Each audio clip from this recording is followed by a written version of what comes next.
নমস্কার বন্ধুরা, আর্কাইভস গ্যালারিতে আপনাকে স্বাগত। আজকে আমরা কলকাতা শহরের এক আইকনিক স্থান, বিখ্যাত কলকাতা কফি হাউসের সম্পর্কে বেশ কিছু তথ্য জেনে নেব। 1876 সালে গড়ে ওঠা কলকাতা কফি হাউস শুধুমাত্র একটা ক্যাফে নয়, বরং এটা বাংলা সাহিত্য এবং সাহিত্যের মূল কেন্দ্রবিন্দু।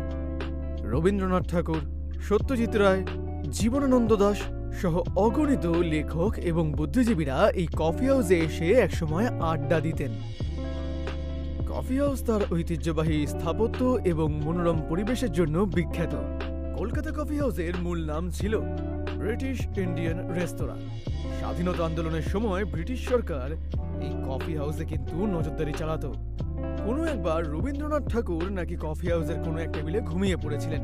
তারপর থেকে ওই টেবিলটাকে রবীন্দ্র টেবিল নাম দেওয়া হয়েছিল। আজও কলকাতা কফি হাউস লেখক, শিল্পী, শিক্ষার্থী এবং সাধারণ মানুষের আড্ডার জন্য একটি জনপ্রিয় স্থান। আশা করি আপনারা কফি হাউসের এই অজানা তথ্যগুলো উপভোগ করলেন।